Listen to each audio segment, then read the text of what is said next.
Dear Mayers, ilang taon na din na magkahiwalay ang aking mga magulang. Nagkahiwalay sila dahil hindi makontento ang daddy ko. Base sa dati ko ay gusto niya noon na magkaroon ako ng kapatid. Ngunit dahil sa gusto ng mami ko ay ang mapanatili ang makurba at magandang katawan nito, dagdag pa na nahirapan daw ito sa panganganak. Kaya naman, naging mapaghanap si daddy. Nabaling ang atensyon nito sa sekretary niya. Mayroon kaming kumpanya at dito ako kasalukuyang nagtatrabaho. Marami kaming shareholders. Nagkaanak nga si daddy sa sekretary niya, ang baby brother ko na si MJ. Naulila kaagad ito sa nanay dahil namatay ito sa panganganak. Kaya naman wala na akong nagawa nung dalhin niya ito sa bahay. Sa una ay mabigat ang pakiramdam ko sa bata. Ngunit sa tuwing iningitan ako nito ay napapawi lahat ng inis ko. Bata lang siya at inosente sa mga panloloko ng tatay ko. Ngunit lingid sa akaalaman namin ay may inindang sakit pala si daddy. Kaya wala akong nagawa kundi sabihin ito sa mami ko. Alam ko na maski naghiwalay lang sila ay mahal pa niya si daddy. Pinagtapat sa akin ni daddy na nagdesisyon sila sa hiwalayan upang hindi na magkasakitan pa despite of the love between them. Agad naman si maming pumunta sa bahay upang alagaan ang daddy ko. Pero ganun pa man, ay magkahiwalay pa din sila ng kwartong tinutulugan. Dahil nga sa kalagayan ng daddy ko, ay may hiling ito na kailangan niyang magpakasal sa anak ng shareholder nito, si Oliver. Ngunit ayaw niya sa binata dahil mayabang ito. Ilang beses pa nga itong niligawan. Ngunit hindi ko siya talaga type.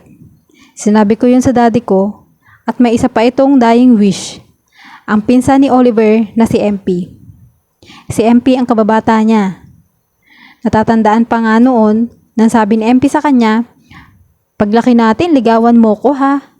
Ito ang salitang kabaligtaran na dapat ay ginagawa ng lalaki sa babae. Lumapit nga ako kay MP at sinabi ko ang sadya ko. Yun pa din ang bukang bibig ni MP. Ang ligawan ko muna siya. Pero wala na akong magagawa dahil ito na lang ang choice ko. Kailangan kong mapagbigyan ang wish ng daddy ko. At para di mawala ang legacy ng lolo niya sa kumpanya. Kumpara kay Oliver, ay mas gusto niya si MP. May bandang grupo si MP, kaya naman pinagkakaguluhan din ito ng mga tao. Guwapo, moreno, at matangkad si MP. Points pa na hindi ito mayabang. Sa halip ng mga bulaklak, ay pastries ang unang regalo ni Lynn kay MP. Alam niyang nasa bahay ang binata ng araw na yon. Ayun ang sinabi nito nang huli silang magkita.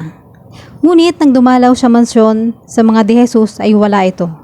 Sa halip, ang kapatid nitong si Queenie ang humarap sa kanya. "Hi Ate Lynn." Maluwag ang ngiti nito pagkabeso. "Sayang hindi mo naabutan si kuya. Kaalis lang niya." "Ganoon ba?" Nangihinayang ako. Kung napaaga sana ako ay baka inabot ko pa si MP. Kundangan kasing nakailang urong sulong muna siya bago nagawang magtungo roon. Bukod doon, ay pinagtataguan din niya si Orville. Pinagkaila siya ni Yaya Liway gaya ng kanyang bilin sa lahat ng tao sa kanila. Wala siya. Iyon ang ipesasabi niya kapag nagpupunta roon si Oliver. At hindi niya alam kung hanggang kailan magiging epektibo ang pagtatago niya sa makulit na lalaki. Madali lang palang sabihin na pumapayag siya sa kondisyon ni MP na liligawan niya ito. Pero kapag isasagawa na, ay mahigpit na tututol ang kanyang kalooban. Babae pa rin siya. At kahit sa mga liberal na bansa na hindi na pinapansin kung babae o lalaki ang unang nanliligaw, ay babae pa rin ang talagang kadalasang nililigawan. Hindi ang kabaligtaran. "Oo Ate Lynn, pero nagbilin siya sa akin na kung dumating ka raw ngayon, sundawin mo ran daw siya sa KD building. May rehearsal yata siya ngayon." At makikita ng bandmates ni MP ang panliligaw niya rito. Mahirap pigilang hindi maging sarkastiko sa dilema niya. Siya na mapiling babae. Siya na maraming binasted na manliligaw na hindi rin naman basta-bastang mga binata. Ngayon ay manliligaw ng lalaki. Hindi alam ni Lynn kung ano ang motibo ni MP para ibigay sa kanya ang ganoong klase ng kondisyon. Ang ligawan siya nito bago mapapayag na magpakasal sa kanya. "Ate Lynn, gusto ko lang malaman mo, boto ako sa'yo." Medyo kunikilig na sinabi ni Queenie sa akin. At hindi ko gustong ginagawang pagpapaligaw sa iyo na ito ni kuya. Ang weird niya ha, sa totoo lang. Hindi ko nga alam na marunong din palang mag-ego trip ang isang yon. Pero pwede kitang tulungan sa panliligaw mo sa kanya. Ito ang isa ko pang tip sa iyo, Ate Lynn. Mahilig din si kuya sa mochi, yung Japanese sticky rice cake. Pero huwag kang mag-aalala. Yung pastries na dala mo, gusto rin niya yan. Maraming salamat sa tip, Queenie. Sige, tutuloy na ako. Malaking tulong ang bunsong kapatid na ito ng binata para sa kanya. Dahil sa isang bagay na wala siyang alam at walang experience gaya ng panliligaw sa lalaki, ay kakailanganin niya ang isang reinforcement na gaya nito. Pinapasok agad ni Milin ang gwardya nang sabihin dito ang kanyang pangalan. Bagay na nakakapagtaka dahil ngayon lang siya tumuntong sa KD building para makilala siya agad nito. Nakita niya ang grupo sa isang maluwang na silid. Nakaupong paikot ang mga ito. Dalawa ang may hawak na gitara. Isa na ron si MP. Ang band vocalist na si Baron ang unang nakapansin sa kanya sa pintuan. Ngumiti ito at kaagad na tumayo para lapitan siya. Hi, I'm Baron. What can I do for you, beautiful lady? Tado si Lynn yan. Sabi ni Rich, ang member ng banda na nakakwentuhan ni Lynn sa una at huling beses na isinama siya ni MP sa una ring concert ng Crazy Hot Shots sa Music Museum. Os, ikaw ba yun?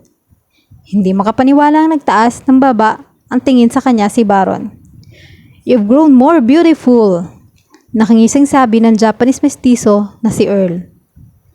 Welcome to KD Building, Lynn, sabi ni King Dave na tumayo pa sa kinauupo ang Celia. Nakapagtatakang si MP lang ang hindi bumati kay Lynn. Bagaman, bahagyang umiti ito sa kanya. Salamat, busy yata kayo, pero hindi naman ako magtatagal. Of course, we're not busy. Maagap na pahayag ni Baron. Iniskortehan pa siya nito sa umpukan ng grupo. What can I do for you?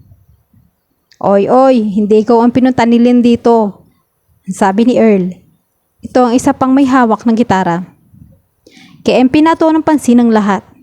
No tumayo naman at inilapag ang gitara na makalapit si Lynn. At sa kanyang pagkabigla, binati siya ng halik sa sentido na may kasamang hapit ng kamay sa kanyang balikat. Mahinahon, parang may lambing na tinanong siya nito. Okay na ba sa'yo na maghintay ka pa ng kaunti? Tumikhim ang mga kabanda ni MP na animoy sabay-sabay na nagkaubo. Napulunok si Lynn nang salubungin ang titig ni MP. Hindi niya alam kung ano ang mayroon sa titig nito. She could swear na ngayon lang niya nakita sa mga mata ng binata ang ganung uri ng tingin. Tingin na parang may understanding na sila. At hindi pa siya nakakahuma sa epekto ng halik nito sa kanyang sentido o sa pagyakap ng isang kamay nito na nanatili pa rin sa kanyang balikat. Eto nga pala, para sa iyo. Iniabot niya ang dalang paper bag. Tumikhim na naman ang mga kabanda ni MP. Mas malakas kaysa una at lahat ay pilyo ang ekspresyon ng mukha. Thank you, nasisiyahang sabi ni MP at dinapaan uli ng halik ang sentido ni Merlin. Mamaya ako nabubuksan, siguradong uubusin ako ng mga iyan. Hinawakan siya nito sa kamay at iniupo sa tabi nito, sa silyang malayo kay Baron. Muli nitong kinuha ang gitara at pumailan lang ang intro ng isang kantang ginawa nito. Lumingon ka naman sana para makita mo ang tingin. Ang tingin ko sa iyo aking sinta. Sigaw ng puso ay pagsuyo at pagsuyo ano bang tamang ibig sabihin. Mahal na pala kita, mahal kitang talaga. Yun nga ang kanta nila MP. Wow, hugot pa more. Feel na feel, grabe. Panood ng video niyan. Nagiinit ang mukha ni Lynn sa obvious na panunokso ng mga kabanda kay MP. Ngiti-ngiti lang ang loko. Parang tuwang-tuwa pa. Lalo na nang kantahin ni Baron ang sariling version nito ng lyrics ng piyesang katatapos na kinanta at tinugtog ni MP. Nabisto ka na niya, nabuking ka na nga. Mahal mo siya, mahal mo siya. Nagkibit balikat si MP at nakitawa lang sa grupo bago buksan ang supot ng pastries na dala ni Merlin. Pwede ko ba siyang bigyan nito? Sabi ng binata. Bahala ka sa'yo naman yan eh. Tig-isa lang ang ibinigay nito sa mga kasama. O-order na lang ulit ako ng lunch para sa atin. Oo, ganyan ka. Ipinagdadamot mo ang binigay sa'yo ng latest GF mo. Kantsaw ni Baron. Si King Dave ay lumabas ang silid para daw kumuha ng maiinom. Huwag kang ang epal dyan.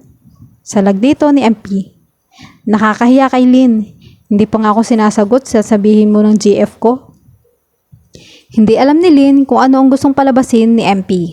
Sa kilos ng binata, ngayong kaharap nila ang mga kabanda ay parang pinalalabas nito na ito ang nanliligaw sa kanya. At ang naging kilos nito kaninang dumating siya ay obvious na territorial.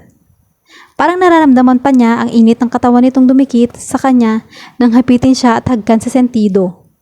Kung umaarte lang ito sa harap ng mga naroon, ay masasabi niyang napakagaling nitong aktor. Kumislap ang mga mata ni Baron at tumingin kay Merlin. May pag-asa pa pala ako. Tado, huwag kang sumingit. Sansala ni Rich. Kita mo nang nabakura na nga oh. Bakit ba? Hindi pa naman sila palpa kasi, sabi ni Earl. Hayaan mo na siya, one woman man si Lynn. Hindi ka papasa dyan. Bistado na ang pagiging pabling mo. Hanggang sa bago sila makaalis doon ni MP dakong hapon, ay panay pa rin ang kantsaw ng grupo sa binata. Sinasakyan lang lahat iyon ni MP at mukhang magi-enjoy pa nga. Mabuti na lang at hindi mo binisto sa kanila na ako nanliligaw sa iyo, sabi ni Lynn. Sakay na lang sila ng kotse ni MP. Gaya ng dati, ang bodyguard nitong si Jim ang nagmamaneho para sa kanila. Ayoko lang sumama ang image ko sa kanila. Medyo nasaktan si Lynn. Malinaw na umaarte lang ang binata sa harap ng kasama. Natigilan siya sa naging reaksyon nito. Bakit siya nasasaktan? Hindi naman talaga sila nagmamahalan. Hindi rin niya kailangang mahalin ito nang maikasal sila. Malayo-layo na ang natatakbo ng sinasakyan ni Lynn at MP nang mapansin ni Lynn na hindi iyon ang daan pauwi sa kanila. Sandali, papalayo tayo nito sa amin Saan ba tayo pupunta? Gusto ko magpunta sa carnival. Simpleng sabi ni MP. I-treat mo ako sa rides. Ha? Nagmalabeti pop na naman ang mga mata ni Merlin. Seryoso ka? Oo naman. Kapag naliligaw ang isang lalaki sa babae, gusto niya na lagi itong kasamang lumabas. Gusto niya i-treat ito sa carnival rides o sine para lagi silang close.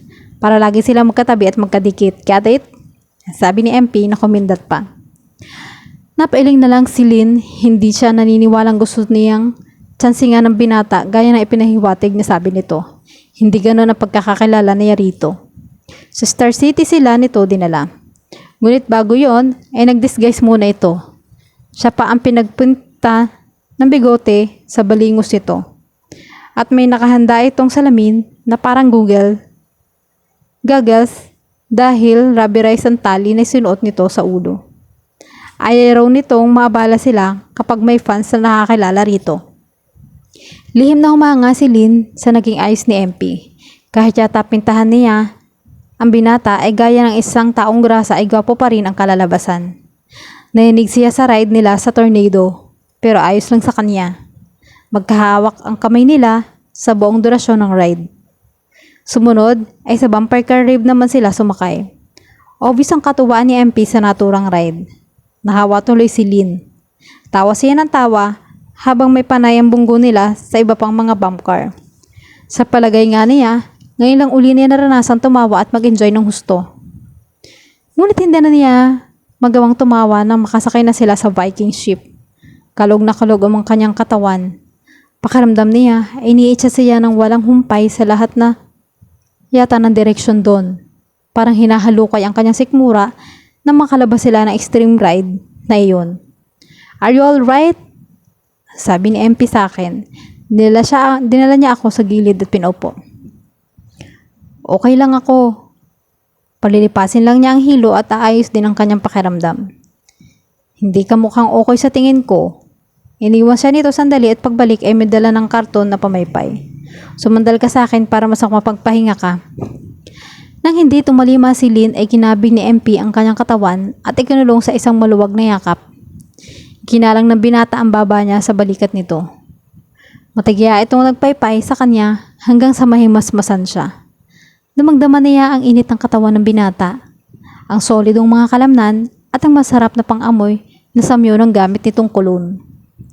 Hindi niya maintindihan ng sarili kung bakit nag-aalsahan ang kanyang mga balahibo. Pati talampakan niya ay tila literal na umaangat kahit nakaupo lang sila. At parang gusto nitong higpitan nito ang yakap sa kanya.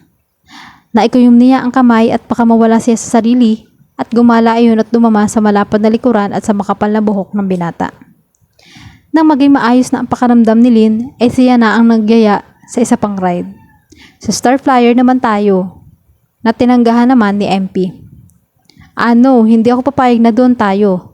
Makatiwarik ang rider habang nasa itaas. Mas grabe pa yun sa Viking. Kung gusto mo talaga ng isa pang extreme ride, doon na lang tayo sa Jungle Splash. Panay ang irit ni Lynn habang nakasakay sila sa Jungle Splash. Nagsimula ng dumilim ang papawirin noon. Mas kaya ng naturalesa niya ang extreme ride na yun, ngunit nakakahilo rin pala ang manggalaw at mabilis na pagbulusok nila mula sa itaas pababa.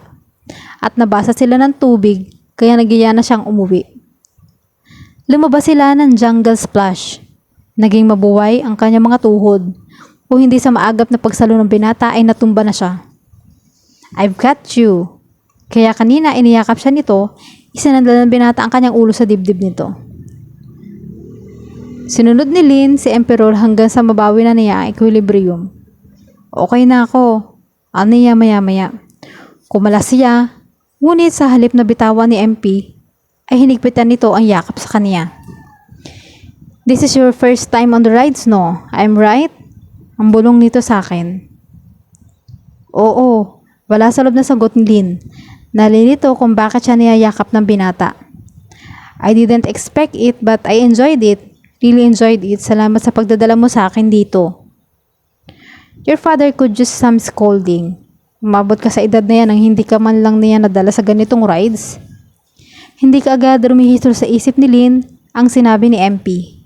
Mas nakatuon ng kanyang pansin sa malambing at pabulong na pagsasalita ng binata. Parang ipinagheheli siya. Parang nangaalo kahit hindi niya kailangan ng pang-aalo. Lumaki siyang hindi naging mapaghanap sa ama. Nasanay siyang maging self-reliant, na umasa sa sarili at gawin ang makakaya sa paggawa ng pinakamahirap mong project sa school noon, sa pag-aaral, pagbibisikleta at later on ay sa pagmamaneho ng kotse na hindi umaasa sa daddy niya. Maaga niyang natanggap sa sarili na ang trabaho at negosyo ang buhay ng kanyang ama at ang tungkulin nito bilang ama sa kanya ay nagsisimula at nagtatapos sa pagbibigay lang ng financial support.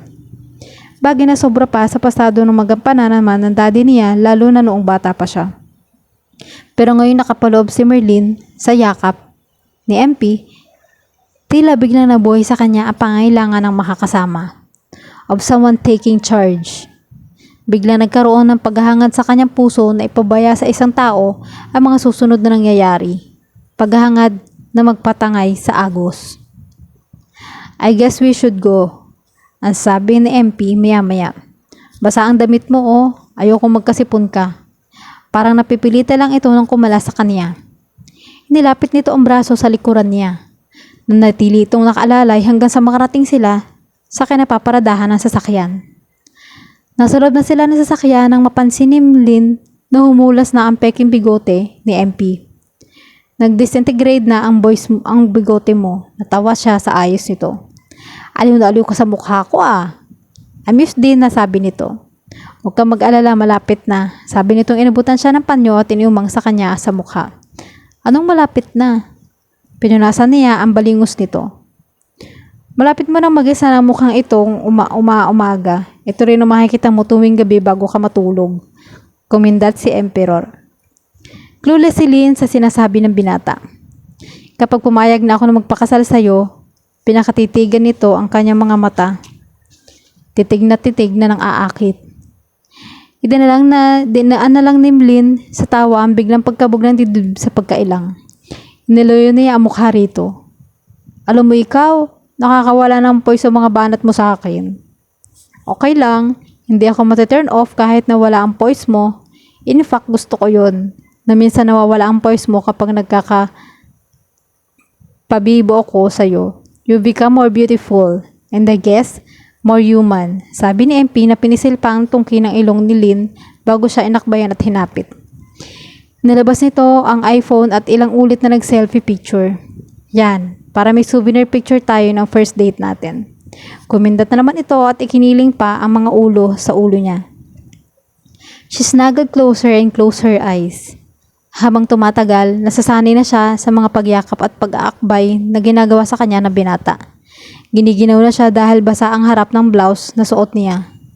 Napadilat siya nang huminto ang kotse. Nasa parking lot sila ng MOA. Bakit dito tayo pumunta?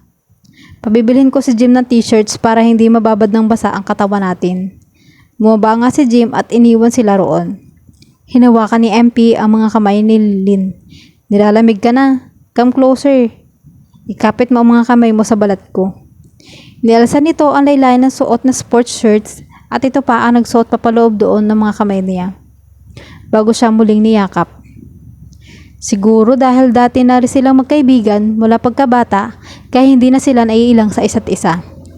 Ngunit nang lumapat ang mga palad ni Lynn sa balat ng binata, sa matitigas na kalamnan, nang maramdaman niya ang init ng singaw ng katawan nito na tila naglakbay sa kanyang kamay at braso, patungo sa kanyang katawan, may kung ano siyang naramdaman. Sexual awareness. Chemistry marahil, siguro. Pero ang alam lang ni Lynn gusto niya ng pakiramdam ng mainit na balat ni MP sa kanyang mga palad. Tiwasay ang kanyang isip at puso na ang binata ang kanyang kasama ng mga oras na yon. Kontento ang pakiramdam niya.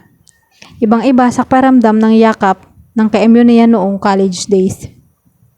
Nang hinayang si Lynn nang bumalik si Jim at kailangan na niyang kumalas kay MP. Bumaba ang binata at hinayaan siyang magkaroon ng privacy habang nagbibihis. Pero nang ito na ang magbibihis walang seremonyang hinubad lang nito ang suot na sports shirts. Tumambad sa kanyang paningin ang matipunong katawan ni MP. Walang pangingimi na nagpalit ng damit ang binata kahit naroon siya. Muli, nakadama siya ng parang pagkailang. Nalubura din agad ng panandarin ni Jim ang kotse at hapitin siya ni MP para mapasandal sa katawan nito.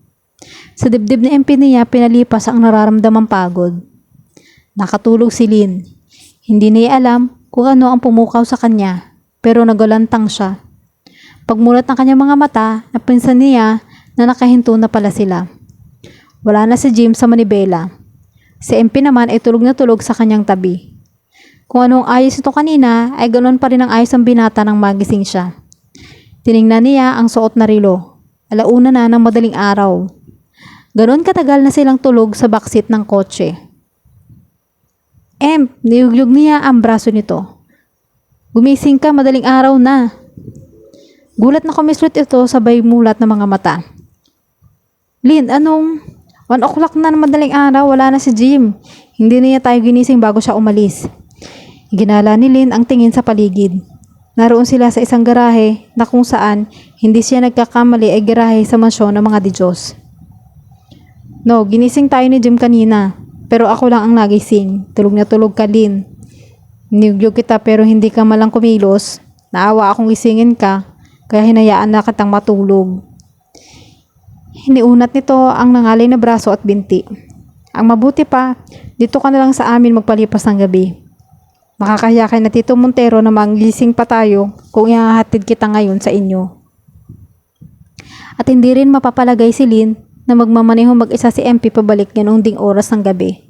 Ang totoo, nahihiya siya sa binata na napahimbing ng husto ang kanyang tulog kaya hindi siya nagising sa panggigising nito at ni Jim. Ngayon mga abala pa siya rito. Sa komedor siya tinuloy ni MP. Kumain muna sila. Iniinit ito ang pagkain nakita sa ref. Napapangaiti ito habang kumakain sila. O bakit pangiti-ngiti ka dyan? Pabiritong sita ni Lynn. Kahit ang pagsasalo nilang iyon sa hapunan masarap sa kanyang pakiramdam. She wanted more time with him like this. She mentally shook her head. Sa halip yata na ang binata ang ma-inlove sa kanya siya ang nagkakagusto rito. Naisip ko lang isang malaking scoop ito pag nagkataon. Ang alin? Ito na nandito ka sa amin, magkasama tayong dumating. Kung may nakusunod pala sa ating paparazzi, nakunan tayo ng pictures. Siguradong bukas ang umaga, nasa headline news tayo ng mga tabloid. Imposible yun, tinted ang salamin ng kotse mo at nandito tayo sa loob ng bahay mo. Sa guest room pinatulog ni Lynn si MP. Katabi yun ang silid nito. At dahil tulog si Queenie, ay ang drawstring shorts at ang cotton shirt na lang ang binata ang pinagamit na pagtulog sa kanya. Alas 8 ng umaga, kinabukasan, ay ginising siya ng mga katok ni MP sa pinto. "Lynn," sabi ng binata nang pagbuksan siya. "Nasa ibaba si na Tito Montero at ang mami mo. Alalang-alala sa'yo." Galit na galit naman si Oliver. May mga kasama siyang press people. Tanggal ang natitirang agyo sa utak ni Lynn. "Bakit? Paano?" "May nagbigay sa press ng pictures natin at nasa mga tabloid na raw ngayong umaga. Katatawag lang ng mga manager namin. At Lynn, humingi pa ito. I shouldn't have made that joke about the big scoop.